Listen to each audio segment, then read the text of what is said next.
Hey everyone, and welcome back to the Fish Market, where we teach you how to fish for gains. So in today's Terra Tuesday video, we'll be looking at the upcoming Terra projects and why Luna could potentially hit $1,000 sometime into the future, not financial advice. And if you find this video useful, do remember to like and subscribe, and let's get started. So we did up an infographic on the various categories that Terra dApps will fall under. So let's go through them. So we'll start off with investments, and I'm sure most of us here are familiar with the Mirror protocol, which is a synthetic asset protocol, allowing us to gain exposure to real-world assets. So if you are interested in trading equities and things like that, you can find them on Mirror, and it's fully decentralized. So you can buy and sell these Mirror assets any time of the day. And if you're interested in knowing more about Mirror, I'll put a link down in the description below. So the next protocol is Sigma, which allows users to mint and trade collateralized options. This is very similar to basically using options on like TD Ameritrade, this kind of platforms. And I think it's going to be starting off with equities first, because I do expect equities to have more stability in the price, which makes pricing options a little bit easier due to the lower volatility compared to crypto options. So I also checked that they are probably going to do Luna options. I'm not so sure the details, but it will be really, really cool if there are options on Luna, the token itself. Because of its high volatility, options on Luna will probably be very interesting. And I look forward to actually looking and using Sigma once it's out. And then the next one is Levana. It stands for Leverage Any Assets. So if you take the first initials of LEVANA, you get Levana, which basically allows you to create leverage tokens. So for example, you will have Luna 2x token. So it's not really like a perpetual swap where you actually have a margin position open.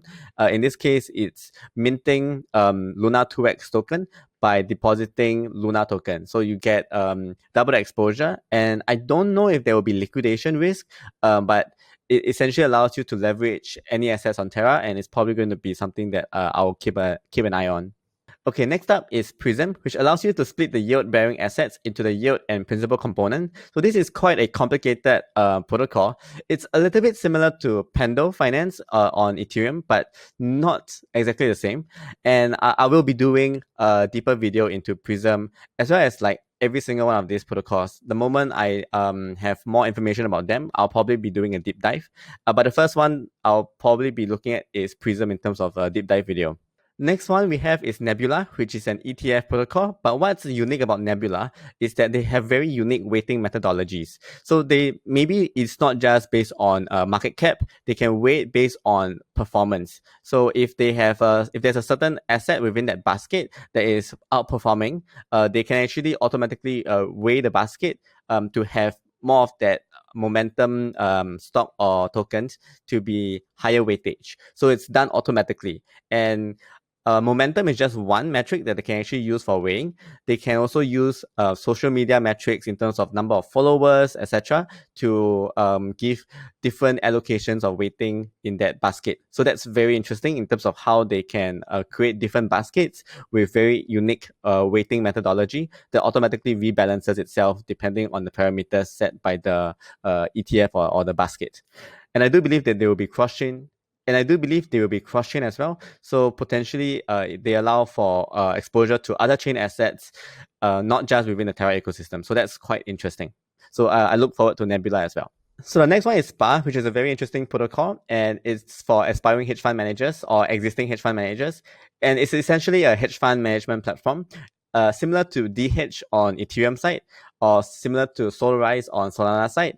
Basically, if you have experience in managing portfolios, then you can create your own portfolio on Spar, and other people can actually invest their money with you, and then you take a performance fee. So that's the main idea, and it's probably something that I will try as well. And because I do portfolio management in real life, so I'm looking forward to trying that out and creating my own pool and seeing how that goes as well.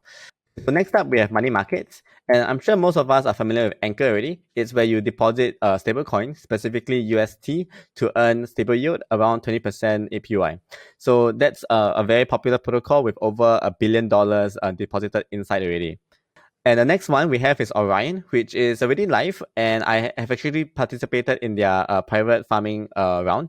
And they basically allow you to use ERC20 stablecoins. Like on Ethereum chain, you can use like BUSD, USDC, USDT, etc. to earn stable yield, and they basically help to bridge over to Anchor bridge over into Anchor after selling the stablecoin into UST and then putting it into Anchor. So it currently gives you about 15% APY, and that's pretty good for stablecoin farming on the Ethereum side. But technically, behind the scenes, they're all just using UST on Anchor. Next up, we have Mars Protocol, which is similar to Aave. It's a borrow and lending protocol, but what's interesting about Mars is that they allow for uncollateralized loans.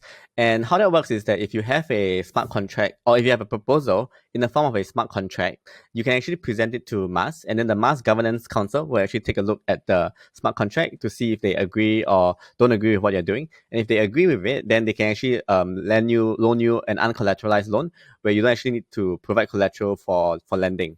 And this is very similar to like a business and a bank. So if a business wants to borrow money from a bank, then they will actually present the bank with a business plan. And if the bank agrees, then they will actually loan the money to the bank, to the business without collateral.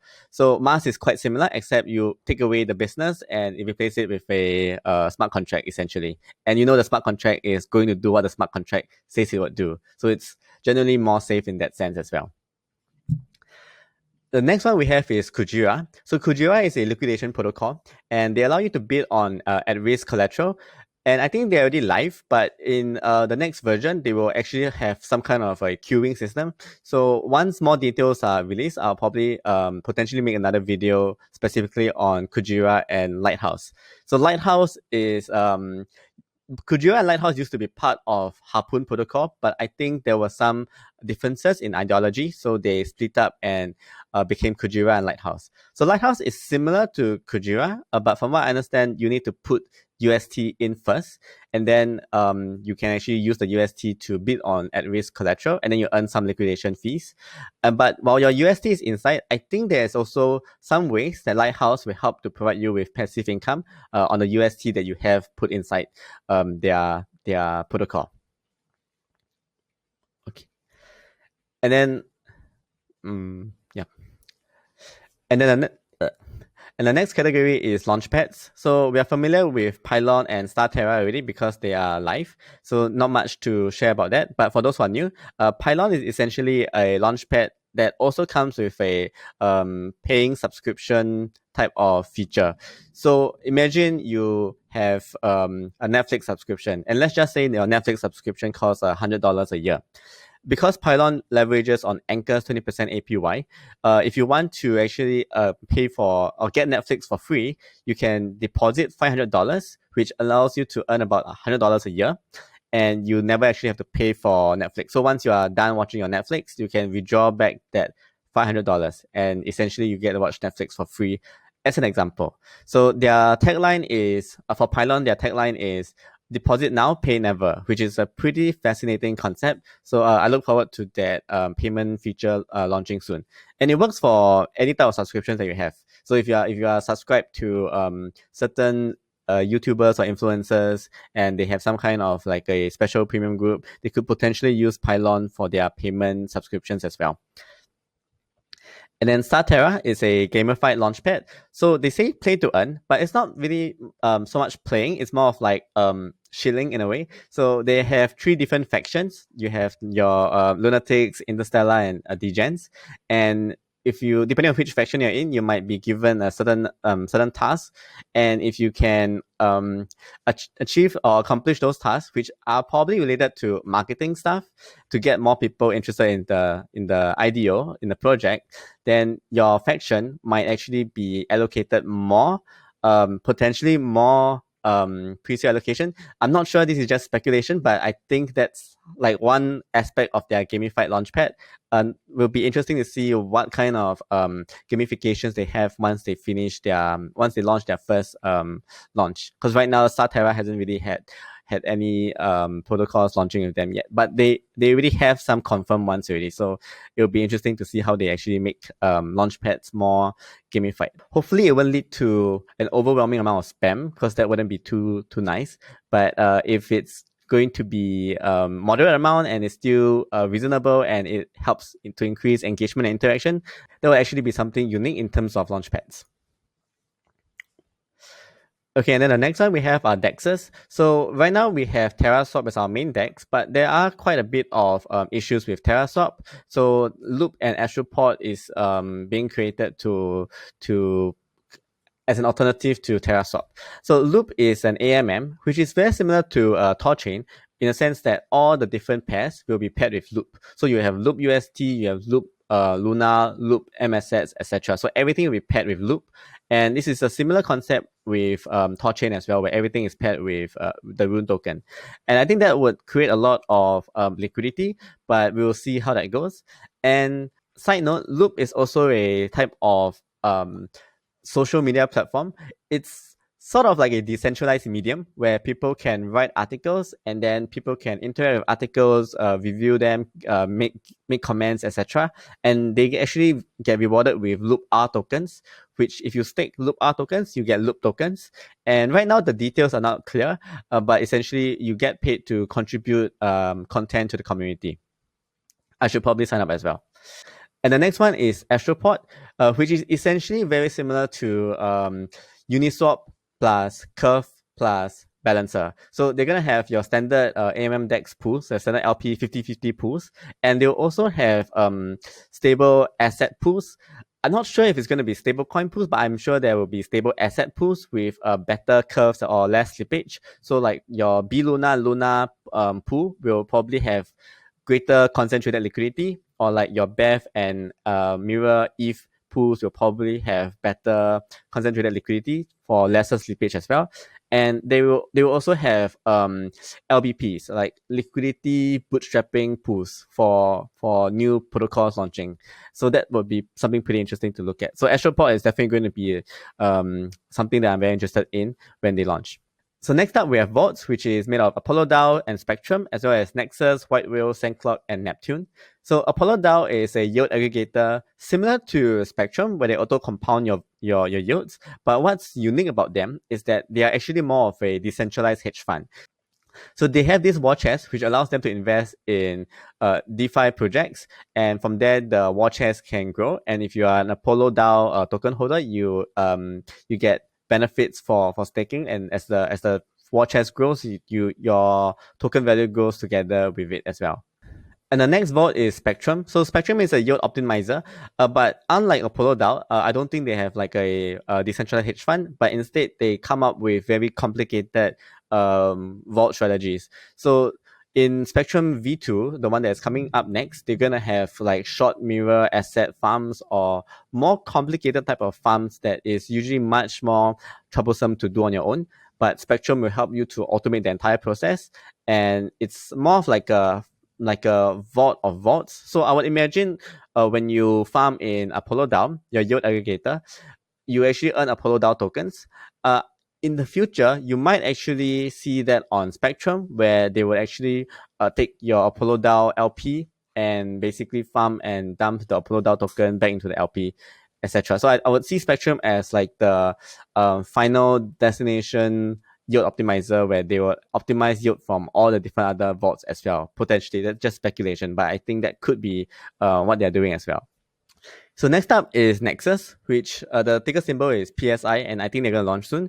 So Nexus helps you to maximize yield on Anchor and Mirror by helping you to manage your LTV, or essentially your loan. So you know that, for example, if you're using Anchor, you can actually deposit B Luna and then borrow UST, but up to 50 or 45%. And if you borrow the maximum amount, and if Luna price drops, then the UST that you have that you put back inside Anchor doesn't automatically get used to repay your loan. So you run the risk of liquidation. But it's a bit silly because you actually do have the funds to repay it. It's just that you have to do it manually. And Nexus helps you to automate that whole process. And they also do mirror farms for you. So because mirror delta neutral farms requires you to actually have a short position using AUST, and they help to manage that position as well. Because sometimes doing delta neutral hedging strategies, you might want to go more risk on by using B Luna as collateral to get your UST, and then you deposit into Anchor to get AUST, which you then use for the delta neutral farming. So there is a loan component involved in that, and Nexus helps to take care of that for you so that you don't actually get liquidated. So next up, we have Whitewhale, which allows you to arbitrage all Terra assets back to pack. So arbitraging is usually a game done by whales, and even if it's a small arbitrage percentage, like let's say 0.5%, if it's a $1 million position, that 0.5% is essentially $5,000. So it can be sensible for them if there is a lot of arbitrage opportunities multiple times throughout the day due to volatility. And what Whitewhale does is that it allows all of us to be the whale and keep the pack. And we can do this by depositing our UST into their protocol, and they will help us to arbitrage as well as earn the arbitrage fees accordingly. So we don't have to like be a whale in order to help do the arbitraging and keep the pack, and we get paid to do it as well. So that's pretty awesome. Next up is Sandclock, which is a yield aggregator. So we have all of these vaults helping us to earn money, but we don't actually get to spend the money. So Sandclock helps us to actually spend the money so that we can actually realize our gains from the vault.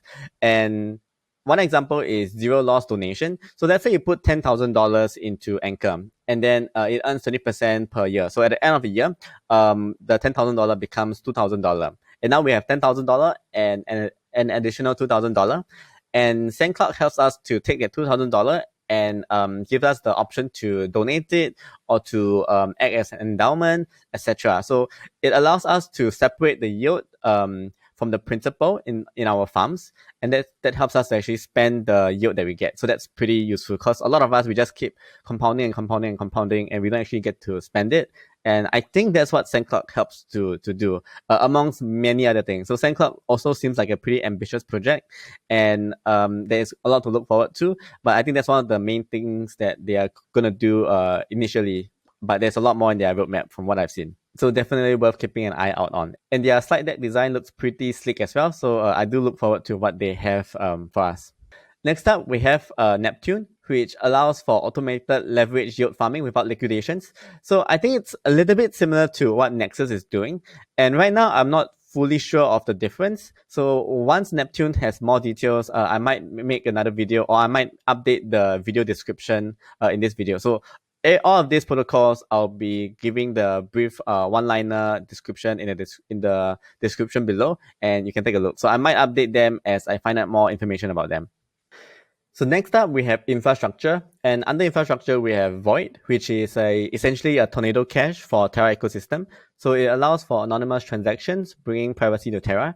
And basically, if you are not familiar with it, using Void protocol or using tornado cache allows you to send money to someone without them knowing where the money actually came from. So it's very useful to ensure that you maintain your privacy when doing transactions. So next up, we have Tsunami, which is a DeFi data market. So it's similar to Ocean Protocol. And essentially what they do is that they are a decentralized data exchange protocol that helps to unlock data for AI or for other use cases. So they also mentioned storage solution on their Twitter. So I'm not super sure what that means. It could mean something like Filecoin or some kind of IPFS solution, which would make sense. And that would be pretty interesting as well. So next up, we have Stader, which is a staging solutions protocol. So if you ever wonder about having too many Luna being staked within the top validators and that becomes centralized, Stader is here to actually help to decentralize the allocation so that we don't run into any kind of centralization issue. And on top of that, the rewards that you earn actually get auto compounded. So if you stake Luna on Terra Station, you do get Luna, but you need to manually take that Luna and stake it back into the different validators. And with Stader, they help you to do that automatically. And then the last one is Ozone, which is very similar to Nexus Mutual on Ethereum, and it's basically a decentralized insurance protocol. So they help to cover any type of technical failure in the Terra DeFi ecosystem, and that should give potential investors much more confidence in investing in the Terra ecosystem in case there are any kind of serious exploits with the UST pack or with any other key pillar protocols that has a lot of TVL locked up already. So Ozone will probably be something that is another pillar within the Terra ecosystem. I think the preview for the website is up, so I will leave that in the description below. And overall, I think Ozone would be something that would invite a lot of other players into the ecosystem, because most of them are still very fearful that UST might unpack because it's an algo stablecoin. In the event that does happen, then there is some kind of insurance against that as well. So next up is NFT Games/Game/Metaverses. And I probably won't be going through too many of them, but Derby Stars looks pretty interesting. So you have like anime characters riding on horses that you can either bet on as well. And I think you can customize them with different NFT apparels. So that seems pretty interesting. And Terra World is like a whole metaverse. They don't have a very detailed roadmap yet, but it does seem like a very promising protocol. So I will keep an eye out on that as well. And for the rest of them, I can't really find too much information on them at the moment. But if I do find them, I will probably update them in the description below. Okay, next category we have is NFT pillars. So the first one is Knowhere, which is created by the creators of Space Loot, which is the first NFT on Terra. And it's basically an NFT marketplace that has an auction feature. So you can actually list your NFT with a minimum bid price, and then people can start bidding on it, and there's a 24-hour bidding duration. And if you place a bid and then nobody else outbid yours, then you actually get the NFT. So it's similar to an auction, and hopefully they continue to develop more features onto the platform. Next up, we have RandomEarth, which is formerly known as Stardust. And I'm not sure why they changed the name, because Stardust is a pretty cool sounding name. But they are essentially an NFT marketplace, as well as a decentralized limit order book trading for Terra assets, as well as NFTs. So I'm not sure how it's going to work in terms of creating an order book for NFTs, but that's what they mentioned. And I look forward to seeing how that's actually implemented, because I've not seen anywhere that actually has order book for NFTs at the moment. So that's pretty cool. And then we have Forge, which is an NFT marketplace that allows users to wrap their Ethereum NFTs and bridge it over to Terra. So that sounds pretty interesting, because the next frontier in NFTs, I think, is a lot of NFT bridges. And Andre recently created his own NFT platform on Phantom. And I think he's also talking about creating NFT bridges. So it's definitely something that's going to be happening more and more in the future. And Forge would be Terra's version of like an NFT bridge. Next up, we have Talis, which is an NFT marketplace for artists. I'm not sure what's the unique part about Talis at the moment, but once I find out more information, I'll put them in the description below. And then we also have OnePlanet, which is like an OpenSea inspired NFT platform. So I'm going to assume that the UI and UX would be quite similar to OpenSea for OnePlanet. And the last one we have is Andromeda. So Andromeda is trying to redefine NFTs, and they're going to call it ADOs, Andromeda Digital Object. So think of Andromeda as like creating your own smart contracts. So think of Andromeda as a protocol that allows you to create your own smart contracts without needing the ability to code. So it's sort of like a WordPress or Wix, where you can just input your own parameters or your own features, and then they will actually create out the smart contract for you. So you can create anything from tokens to NFT collections to even the example was a legal contract. So I'm not sure how that will actually work, because I don't think I've seen anything like this on the Ethereum chain before. So this is quite interesting. And I've seen the rest of the roadmap, and it's super ambitious. So it's going to be something to keep an eye on. And the first thing they're going to make is probably the modular smart contract creation for non-coders. And I think that's going to be quite a game changer, because many people have many different ideas on what they want to create, but because they don't have coding capabilities, they can't really create. And Andromeda hopefully helps to bridge that gap. We are almost at the end. So the next one is cards, which is similar to like your crypto.com cards, but the main difference is that most of them, when you hold your whole UST in these cards, they are actually generating the 20% yield on Anchor. They're not all going to be 20%. I think some is going to be ranging from 15 to 18%. In fact, none of them will be 20%, I think, because they need to make some kind of a cut. But that is quite a lot in terms of savings, because none of your bank accounts right now is offering anywhere remotely close to 15% a year on cash. So all of these cards will essentially have that kind of feature baked in, and allows you to spend it on various goods and services, like how you would on a normal debit card.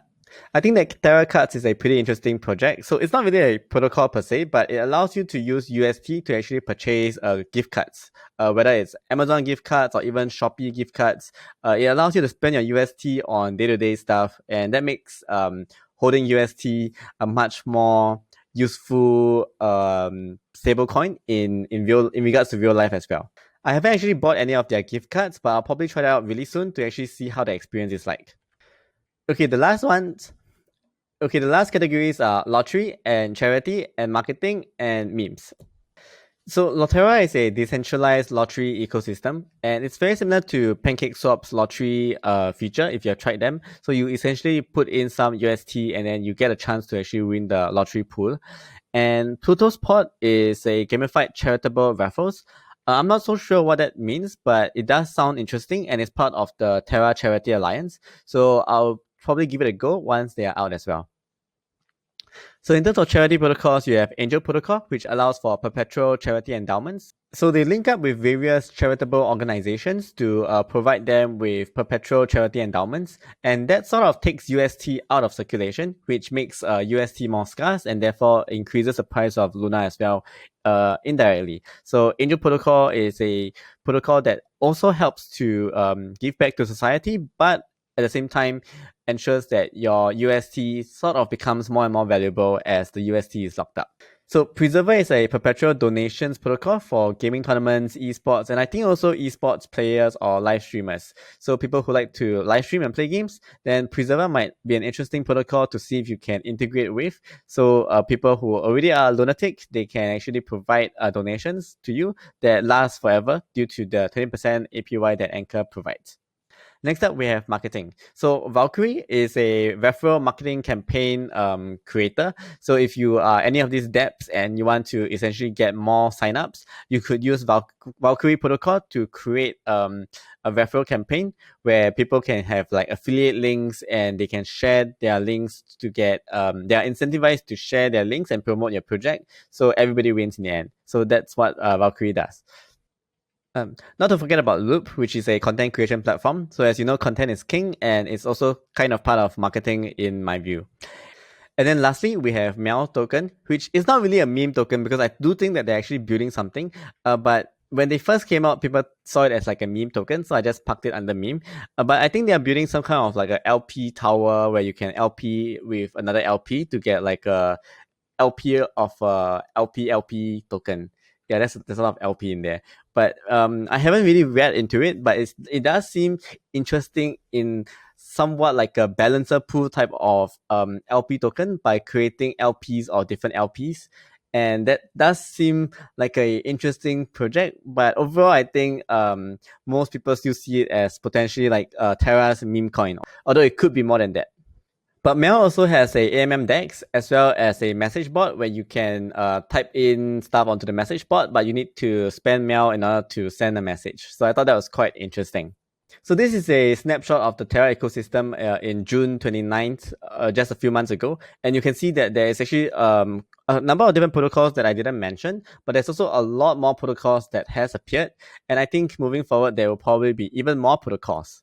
And right now, Terra only has 8 protocols, and it's the number 4th in terms of TVL, and the healthiest MCAP to TVL ratio of about 1.7.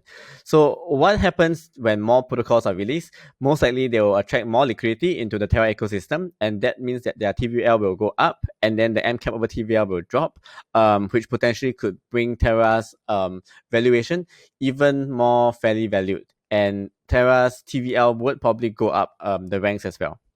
And with more dApps, you would also need more UST to participate in these protocols, and that would increase the UST supply, which would burn more Luna, and that gives you price appreciation for the Luna token as well.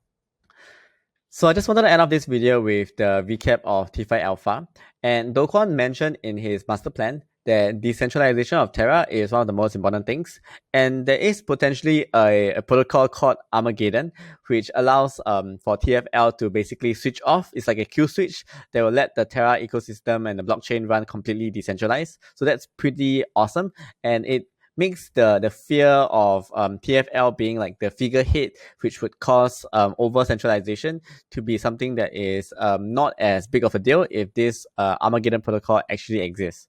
So the end goal that TFL is looking at is a state where nobody asks if UST will still be around in 10 years. And that really makes a lot of sense because UST is supposed to be the decentralized stablecoin for the people.